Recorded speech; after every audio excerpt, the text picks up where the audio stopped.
3 ans que rien n'a été posté en format long sur cette chaîne YouTube.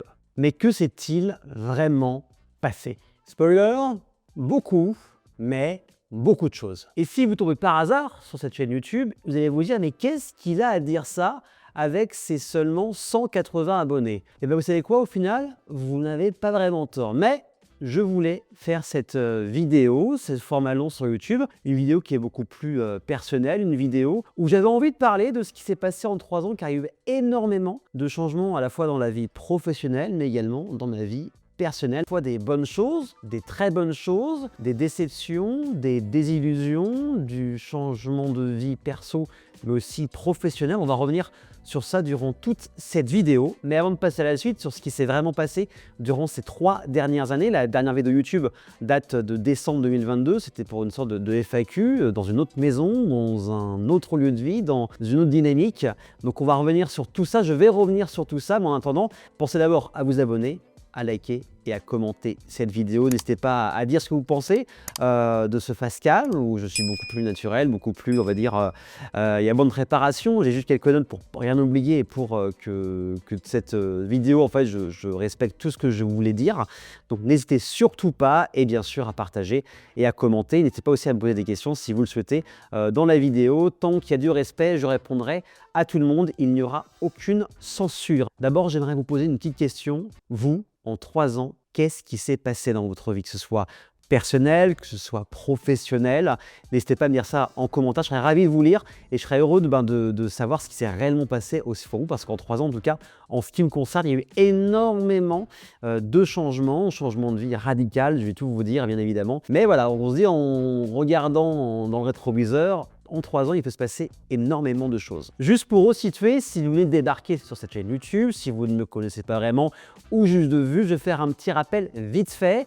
Je m'appelle Aurélien Caillos, oui, comme sur tous mes réseaux sociaux. Je suis animateur, je suis producteur, je l'ai été à la télévision du Mans LM TV Sarthe. Je dis j'étais, je vais vous dire pourquoi en fin de vidéo. J'ai animé et j'ai produit pendant 5 ans une émission qui s'appelait Les Sartois du Web sur LM TV Sarthe. C'était le vendredi soir de 19h à 20h en direct. Je recevais des artistes, des artisans, des entrepreneurs, associations, des initiatives locales entre mai 2020 jusqu'à le mois de juillet 2025. J'anime aussi de la radio, d'internet, je fais du contenu également, je fais aussi pas mal d'événementiels, soit des conventions geek, pop culture, des tables rondes, des conférences, vraiment plein de choses, diverses et variées. En tout cas, si vous voulez suivre un peu ce que je fais, n'hésitez pas à aller voir mes différents réseaux, ils sont en lien cliquable, ainsi que mon site internet qui explique vraiment tout ce que je fais, car il y a énormément de choses que je fais.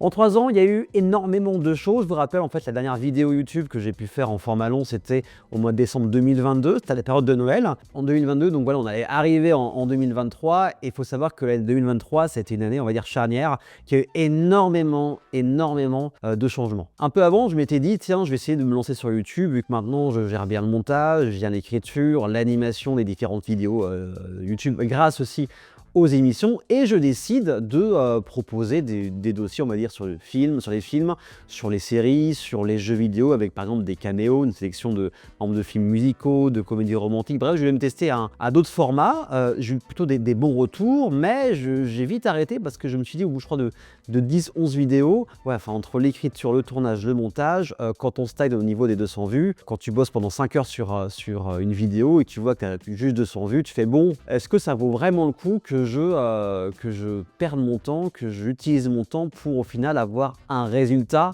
qui soit limité? Donc j'ai vraiment vite arrêté. Après, les vidéos sont toujours disponibles, hein, si vous voulez jeter un coup d'œil. Donc j'ai assez vite arrêté et je m'étais mis aussi sur Twitch, et Twitch, en fait, ça marchait un peu plus qu'avant. J'ai aussi testé Twitch où ça fonctionnait beaucoup mieux que YouTube.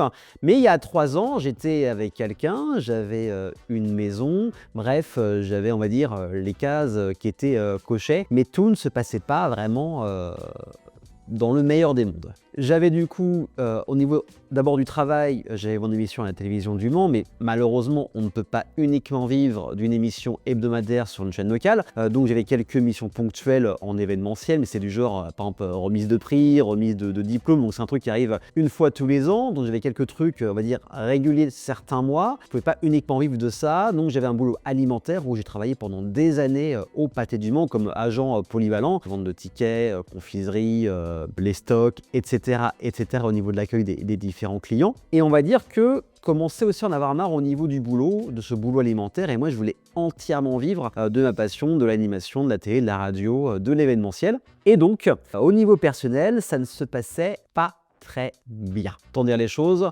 on n'était pas au niveau de relation amoureuse la plus géniale à ce moment-là du monde. Voilà. Après, c'est des choses qui arrivent, hein. Quand vous rencontrez quelqu'un, vous arrivez à un moment où vous êtes vraiment sur la même longueur d'onde, sur les mêmes énergies, les mêmes envies. Et des fois, en fonction de différentes axes de vie, ça peut être personnel mais aussi professionnel. Moi, c'était par rapport au travail. J'ai découvert en fait mon métier passion qui est l'animation télé, radio, etc. Enfin, je vous ai dit ça en début de vidéo. Et au final, je voulais vraiment tout faire pour essayer de vivre de cette passion-là. Et en fait, j'essaie quand même de faire la part des choses entre mon travail alimentaire, où ça m'arrive aussi de bosser le week-end et le soir, d'essayer aussi de m'axer sur ce travail passion, l'animation et la production, avoir aussi la vie à deux, la vie personnelle amoureuse à deux, la vie aussi des fois d'avoir des moments pour soi tout seul, mais aussi avoir des moments avec ses potes. Donc j'étais en mode où chaque moment en fait était calibré pour qu'il y ait de la place pour tout le monde. Et en fait, je me rappellerai toujours en 2023, il y a un soir, ça se passait très bien, et où elle n'était pas heureuse, moi aussi j'étais pas heureux. On était finalement comme je pense beaucoup de couples, ça se trouve vous avez peut-être vécu ça chez vous, c'est que beaucoup de couples au bout d'un moment, on est plus des colocataires que des couples, et au final c'est ce qui s'était passé, on était plus des colocs. Dès qu'il y avait une petite broutille, elle s'énervait, moi aussi, voilà, c'était plus vivable. Et je me rappellerai toujours, c'est qu'un soir je suis rentré chez moi et j'ai dit écoute, ça va pas, faut qu'on parle. Avant, c'était l'une des décisions, en fait, ça a été que mon cœur battait, mais à fond, quoi. T'imagines, tu te dis, tu vas rentrer chez toi et tu vas mettre fin à une relation de 5 ans. Alors, heureusement, il n'y avait pas d'enfants, là, c'était que du matériel. Finalement, c'était qu'une maison et 2 chats. Voilà. Et donc, on discute, et elle me dit qu'elle aimerait garder la maison. Donc, du coup, je lui revends mes parts. En fait, on a discuté très simplement, calmement, naturellement. Elle m'a dit qu'elle veut garder la maison. Moi, je lui ai dit, écoute, il n'y a aucun souci. Je revends mes parts et puis après, je prends mes affaires et je suis reparti chez ma mère à 34 ans. Et beaucoup de gens me disent, non, mais t'as pas l'impression de revenir en arrière, de tout recommencer à zéro. Et je suis pas d'accord avec ça. En fait, c'est que déjà, je remercie ma mère qui m'a toujours accompagné, qui m'a toujours soutenu dans tous mes choix. Même si elle a eu peur de certains choix que j'ai pu faire dans ma vie pro et perso, elle a toujours en fait respecté mes choix. Et ça, c'est une grande force. Et quand elle m'a dit, écoute, reviens à la maison, j'ai fait OK. Et en fait, moi, revenir chez ma mère à 34 ans, déjà, on était des colocataires, j'avais mon petit frigo. En fait, on vivait notre vie. Quand des fois, je faisais à manger, elle me dit, tiens, ça a l'air pas mal, ça, ton truc, là. Écoute, du coup, je faisais à manger aussi. Voilà, c'était vraiment une vie ensemble, une vie de colocation. En fait, moi, revenir chez ma mère à 34 ans, c'était pas de revenir à zéro. C'est pas comme si je retournais comme si j'avais 16 ans. Pour moi, j'avais appris pas mal de choses dans la vie. J'en ai encore beaucoup à apprendre. Mais quand je suis revenu chez ma mère, j'ai pris ça plutôt comme une sorte de reboot, de redémarrage, de prendre un moment suspendu, de me dire, OK, là, tout change.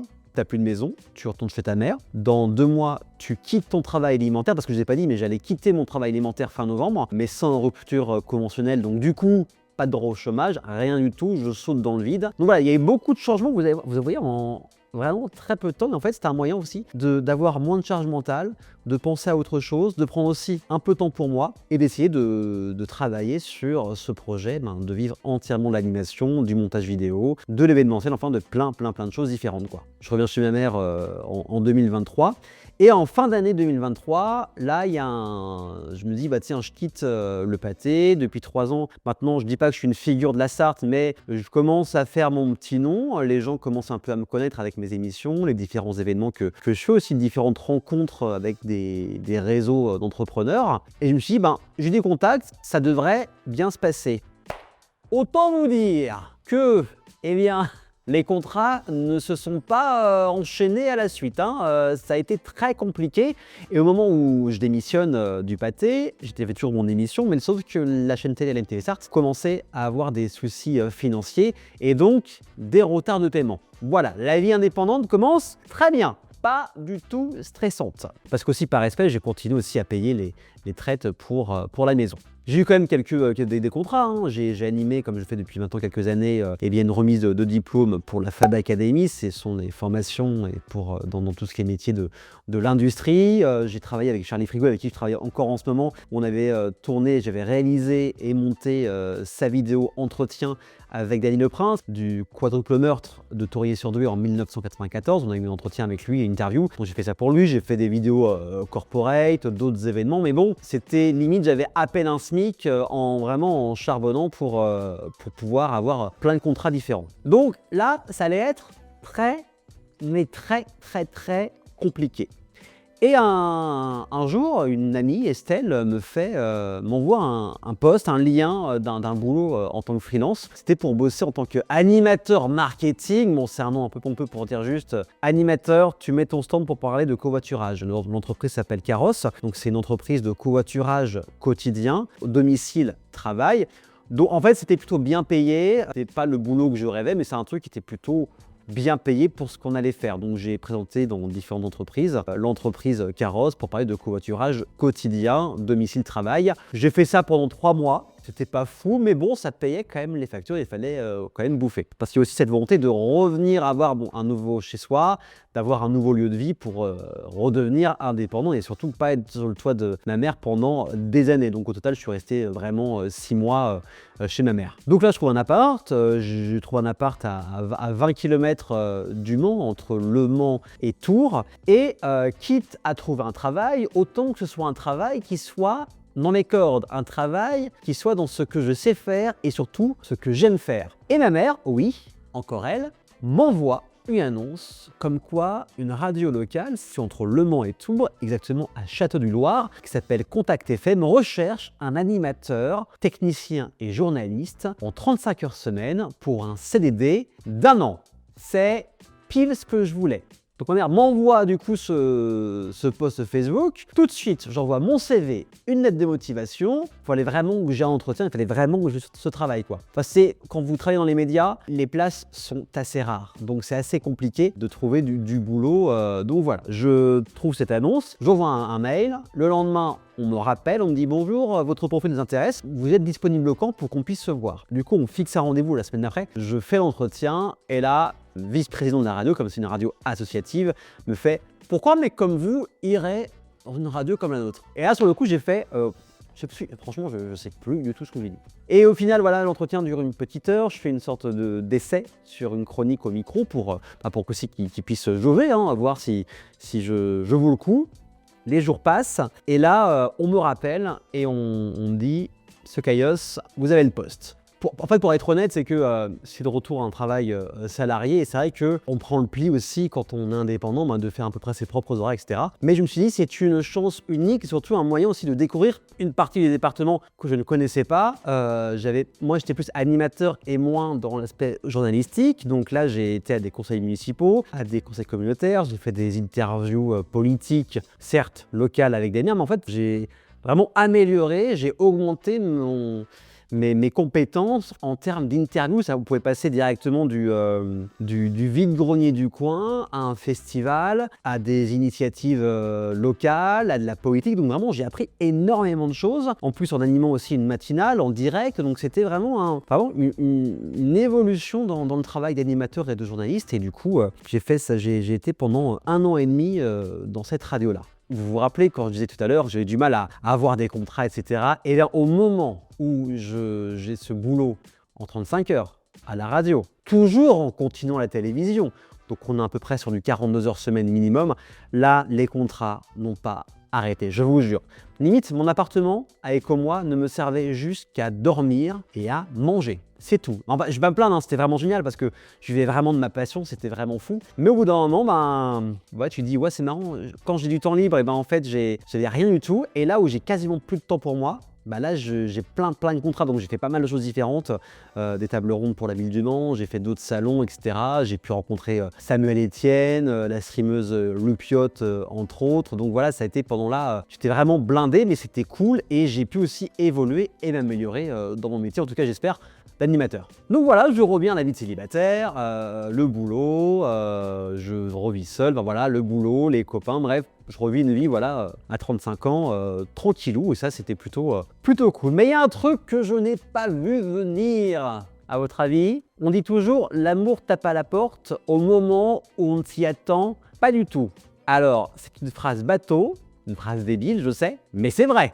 Donc je rencontre quelqu'un, mais vraiment, mais par hasard, hein, vraiment par hasard. Je me suis toujours dit en fait, c'est que si je vais me remettre avec quelqu'un, ce serait soit quelqu'un qui connaît ce que c'est qu'un travail passion, ou quelqu'un qui soit entrepreneuse et qui comprenne surtout le fait que des fois on peut avoir du temps libre en journée, mais des fois on peut travailler jusqu'à 23 h, des fois on peut travailler jusqu'à 1 h du matin. Et donc voilà, c'est côté personnel, voilà, que plutôt sympathique quand on rencontre quelqu'un par hasard, surtout aujourd'hui. C'est une vraie pépite. Et je vous souhaite à toutes et à tous de rencontrer quelqu'un qui soit vraiment faite pour vous, comme elle est faite pour moi. Donc voilà, ça continue. J'anime aussi un salon de jeux vidéo à Orléans où je rencontre Genius, où je revois Kayane, enfin un truc vraiment fou. On a vécu aussi dans ce salon d'Orléans qui aura lieu d'ailleurs les 14 et 15 février 2026 au Comète d'Orléans. L'année dernière, on avait fait une animation qui pour moi m'avait marqué, et sur le papier, ça ne vendait pas de rêve. C'était une vente aux enchères pour une dynamique où j'ai beaucoup apprécié. C'était pour récolter de l'argent afin d'aider à financer des consoles de jeux pour une salle de jeu à l'hôpital d'Orléans. Quand les orgas m'ont dit, écoute Aurel, on ne sait pas trop ce que ça va donner, on te fait confiance. Et moi, je fais ouais, ça peut être sympa. Du coup, Genius et moi, on était en co-host, en co-animation tous les deux. Et ça a été pour moi l'un des temps forts de ce salon. C'était incroyable. Par exemple, l'équipe de Game One avait signé la PlayStation 1 à la main. Toute l'équipe, c'était cool. Avec Genius, en plus, on s'est très bien entendu. Donc, c'était vraiment pour moi un de mes meilleurs souvenirs. C'est cette vente aux enchères au salon de jeux vidéo d'Orléans.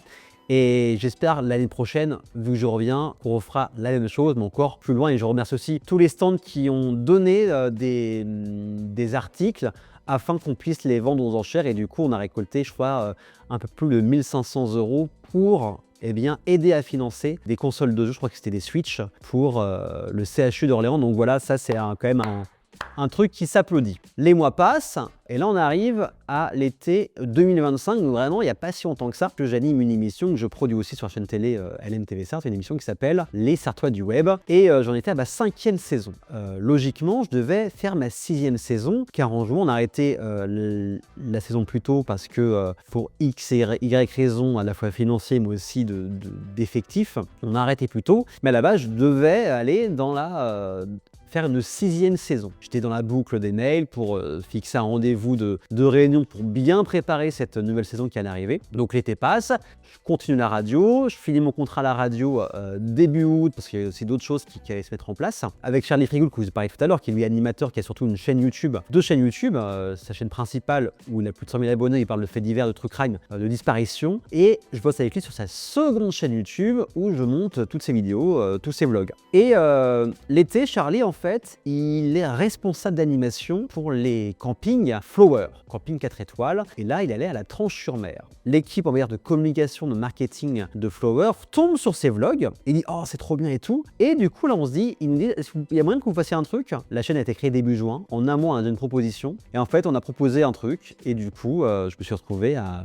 bosser sur place à Tranche-sur-Mer, dans ce camping, avec Charlie, toute son équipe d'animation. D'ailleurs, je salue, je vous fais plein de gros bisous. C'est une semaine vraiment top. Voilà, on a tourné des portraits, on a tourné les vlogs, etc. Donc voilà, ça c'était plutôt chouette. Pendant que je suis en tournage du coup en Vendée, le directeur en intérim d'LNTV Sarthe me fait, je salue d'ailleurs Julien, il n'y a aucune animosité, il n'y a aucune colère envers LNTV Sarthe, mais je vais vous raconter un petit peu plus tard, là dans quelques instants, ce qui s'est vraiment passé. Donc Julien m'envoie un message et me dit « Aurel, ce serait cool qu'on puisse se voir sans vraiment me dire des infos. Et moi je me dis ouais trop bien, enfin non, en fait tout seul dans ma tête je me fais ouais trop bien, en plus j'ai des nouvelles idées pour la nouvelle saison sur LNTV Sarthe, j'ai envie de faire d'autres contenus, enfin faire de nouvelles choses.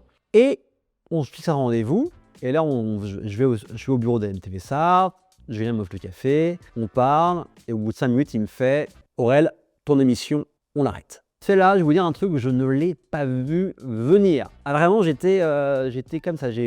En fait, c'est que face à lui, j'étais en mode, ok, accuse le coup, reste zen, voilà. Faut savoir en fait que quand vous êtes, en tout cas sur une chaîne comme NMTV Sarthe, c'est que certes vous êtes indépendant, mais vous avez un contrat en fait du mois de août jusqu'au mois de juillet. Et vous ne savez jamais si vous allez être reconduit l'année d'après. Donc en général, le rendez-vous comme ça, c'était toujours un peu flippant. Mais moi, je me suis dit avant, vu que je suis dans la boucle pour cette réunion de pré-rentrée, tout va bien. Donc il m'annonce ça, il me dit ça, je suis désolé, j'aurais pas voulu que ça tombe sur toi, mais c'est tombé sur toi. Il est obligé de faire des choix pour faire des économies par rapport à la chaîne qui a des soucis financiers. Et en fait, je comprends. Étant entrepreneur, je sais qu'il faut faire des choix. Et malheureusement, l'arrêt de l'émission, c'est tombé sur moi. Ça aurait pu tomber sur quelqu'un d'autre, ça aurait pu tomber sur Antoine Besson qui anime une émission de sport, ça aurait pu tomber sur Chloé Bergerac qui anime une émission sur la culture. Non, c'est tombé sur moi et en fait on était deux à avoir nos émissions supprimées, dont une qui existait depuis quasiment 20 ans, qui s'appelait L'infiltré du dimanche. Là je me dis, putain, ok. En fait le truc c'est que j'avais commencé à préparer moi mes émissions, à inviter les gens. Donc les invités, j'aurais annoncé d'écouter, on va annuler parce que mon émission n'est pas reconduite. Et je commence juste à faire en story, mon émission s'arrête. Après, je fais des posts, vidéos, et là, j'ai reçu une vague de soutien, de messages ultra positifs, à la fois des gens qui sont proches de moi, des gens qui ont l'habitude de discuter avec moi, du coup, par message, mais aussi des gens qui ne me parlent jamais, qui sont venus une fois dans l'émission il y a XX années. Et là, vraiment, d'ailleurs, si vous regardez la vidéo, je vous remercie beaucoup. J'ai reçu, voilà, en fait, c'est que j'ai ressenti à ce moment-là, je me dis, en fait, tout ce que j'ai fait, waouh, ça a pris un sens incroyable. Et donc, je vous en remercie encore une fois, mais vraiment, je vous en remercie parce que à ce moment-là, je me suis dit, waouh, j'étais plutôt bienveillant avec mes invités, je le faisais naturellement, c'est tout, je le faisais naturellement. Et là, j'ai reçu une vague, mais positive, bienveillante, que des mots gentils, à peu près, je vais vous dire en gros, entre les messages, les appels, les commentaires, j'ai reçu à peu près 200 personnes m'ont envoyé ça. Donc c'était incroyable. Donc voilà, encore merci pour ça, vraiment.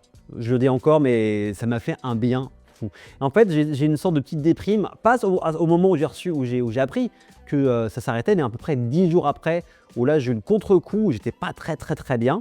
Et septembre va être assez calme en fait. Là, ça prend forme, ça fait une sorte comme s'il y avait un autre gros coup de projecteur. Parce que beaucoup de gens ne s'attendaient pas à ce que ça s'arrête. Donc on résume, on est en septembre, je suis au chômage, plus de télé, plus de radio. Pour l'instant, pas d'événement tout de suite. Un peu de coaching à faire, parce qu'il faut aussi du coaching pour la façon de communiquer en vidéo. Ok, qu'est-ce qui reste? Pas grand-chose. Si, je deviens la voix et le visage du Pâté du Mans, où j'anime toutes les avant-premières. J'ai même créé une chronique qui est uniquement sur les réseaux et qui va être diffusée dans le cinéma Pâté du Mans. Une chronique qui parle de cinéma et qui s'appelle Un café et j'arrive, extrait. Je suis Buzz l'éclair. Bref, voilà. Donc la vie en 3 ans, elle a énormément changé, elle a énormément évolué. Il y a eu beaucoup de changements. Donc d'abord, je tenais encore à vous remercier pour votre soutien qui est vraiment fou. Je pense aussi aux gens qui me suivent depuis mes débuts à la télé, quand j'étais simple chroniqueur avec Maxime Olbert, Jean-Christophe K, quand j'ai créé mon émission Geek sur une radio associative. Merci beaucoup.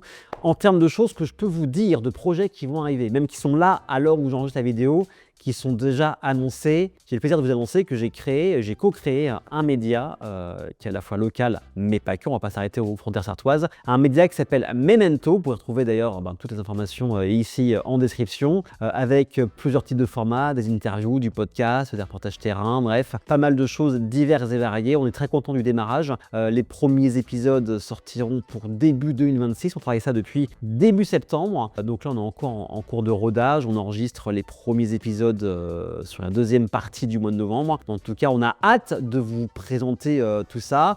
Et puis voilà, sur cette chaîne, il y aura des vidéos toutes les semaines, il y aura du vlog, comme je l'ai dit tout à l'heure, des dossiers sur le cinéma, sur les jeux vidéo. Voilà, on ne va pas se limiter à proposer telle ou telle chose, mais voilà, toutes les semaines, il y aura des vidéos. Vous apercevrez aussi ma petite tête sur la chaîne YouTube de Charlie Frigoul, la chaîne secondaire pour ces vlogs. Donc voilà, j'avais besoin de faire cette vidéo comme si c'était une sorte de redémarrage de cette chaîne YouTube. Donc vous le savez, je vous le rappelle encore une fois, mais n'hésitez pas à vous abonner, voilà, juste là. là, logiquement, juste là. À vous abonner, je compte sur vous bien évidemment. Merci beaucoup pour votre soutien. Et puis en espérant que cette vidéo vous aura plu et à la partager si vous avez des questions, que vous avez aussi envie de partager même un sentiment, quelque chose qui s'est passé durant ces 3 dernières années. N'hésitez pas, je vous rappelle ici, il n'y a aucun jugement. Je réponds à tout le monde quand c'est dans la bienveillance, quand c'est dans le respect, il n'y a aucun souci, je vous réponds. Prenez soin de vous, je vous fais plein de gros bisous et on se retrouve à très bientôt, soit en vrai, soit à la télé, soit sur internet ou soit même ici sur cette chaîne YouTube. Prenez soin de vous et à bientôt. Bye.